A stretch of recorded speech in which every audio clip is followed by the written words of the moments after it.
Today, in the afternoon, I was kind of inspired to write a poem, and I came up with this poem. When I'm inspired, it takes me very fast timing to write a poem. It took me about 10 minutes.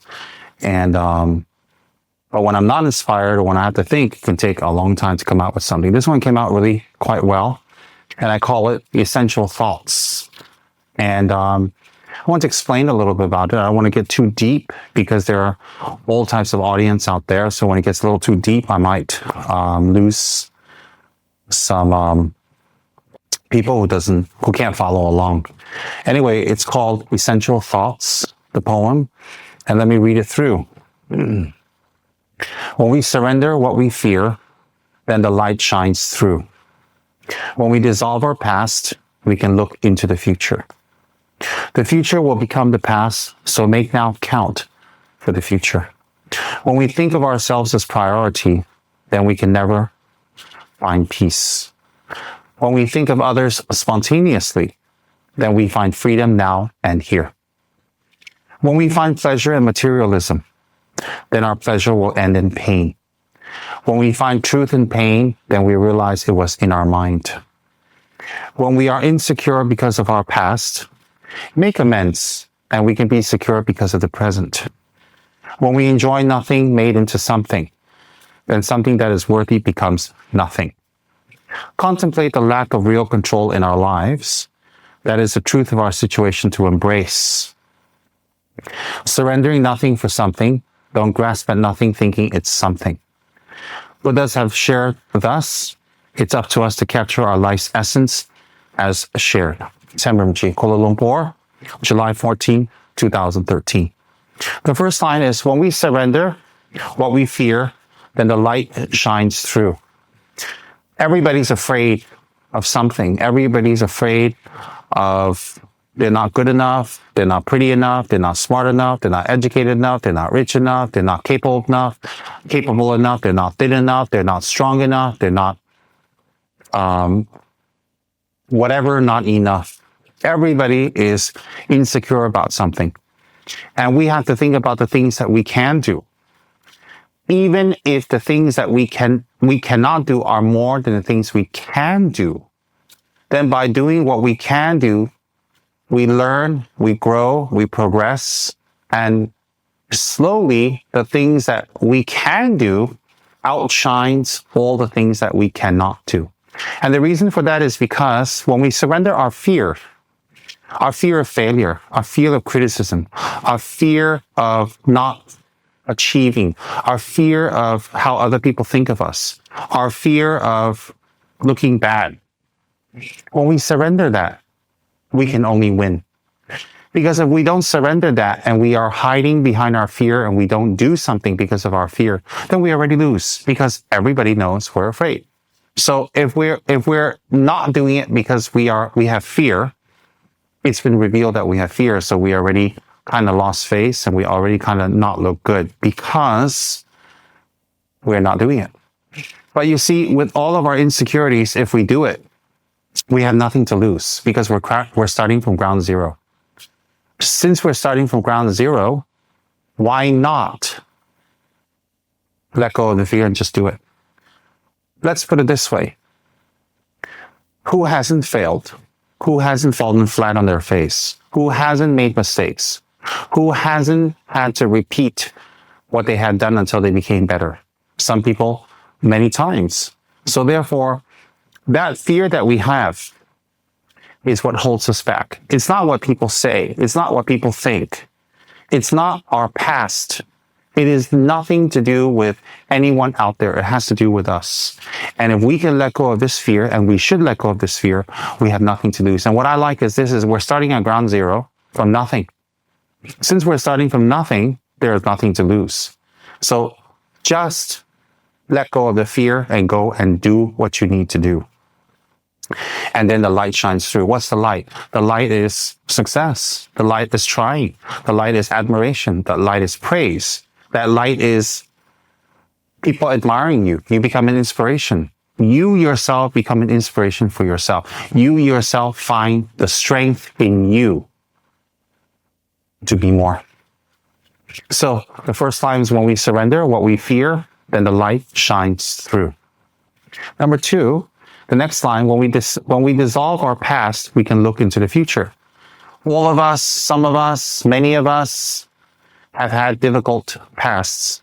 I don't think anyone on this earth has not experienced some difficulties in their past. And because of the difficulties we had experienced, we relive it. We replay it. We go over and over it in our mind.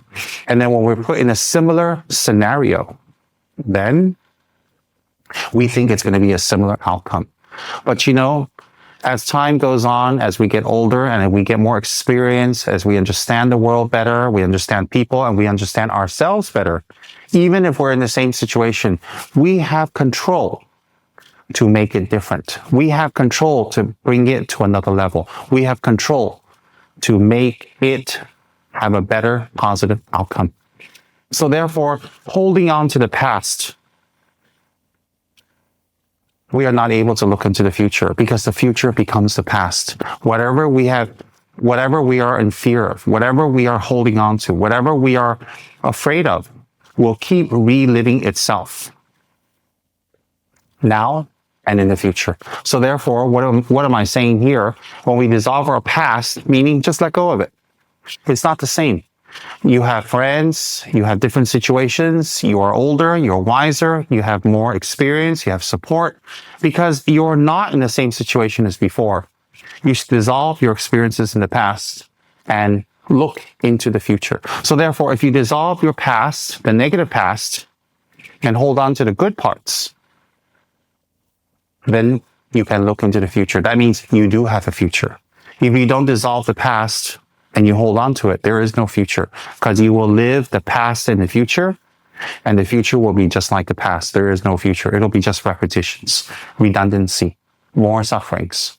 So therefore, let go of, dissolve the past in order to look into the future. All right? Now the next line. The future will become the past, so make now count for the future.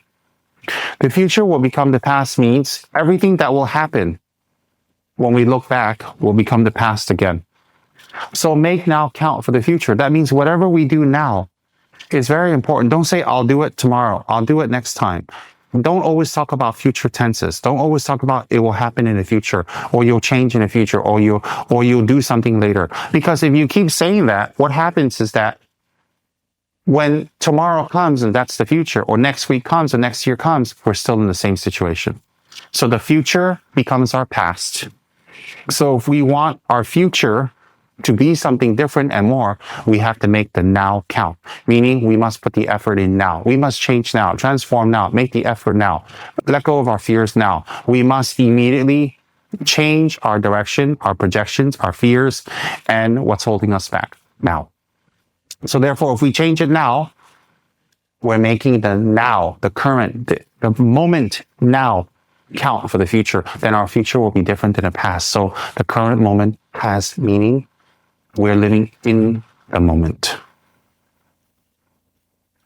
When we think of ourselves as priority, then we think we can never find peace. Then we can never find peace. When we think of ourselves as priority, meaning that you are not the underdog, you are not the lowest, you are not the worst, you are not the nobody. When we think of others more, how we feel is how other people feel. There's more of them than one of us. So when we are courteous to others, we are honest with others, we keep our promises to others, we have integrity, and we are what we say, and we are genuine and real, and we always tell the truth, then we are making other people a priority.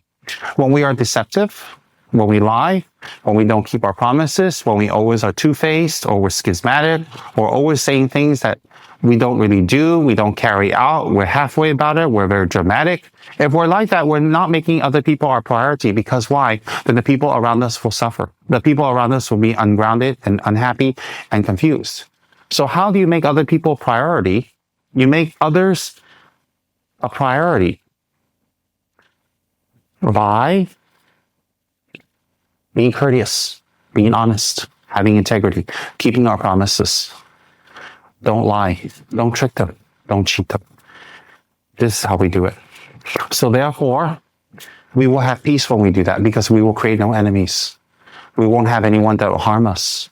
We don't have to keep thinking about what we've said, or we have to cover a lie. We have peace. So therefore, the phrase that says, when we think of ourselves as priority, then we can never find peace. That means if we always think of me, we don't care about others. We cheat, we lie, we steal, we don't keep our promises. We're always breaking our word. Then we can never have peace. If we do the opposite, we can have peace. Next line. When we think of others spontaneously, then we find freedom now and here. That is exactly the opposite of the previous line. It's the same explanation. When we are respectful of others, courteous of others, caring of others, and we don't hurt them and cheat and lie, and we don't damage others, we have freedom now. Why do we have freedom? Because we're respected, we're loved. We'll have genuine friends. We have peace of mind. We don't have to keep protecting ourselves. We don't have to cover anything we've done negatively. So we have peace right now. We have freedom now. What freedom? Freedom of mind, peace of mind.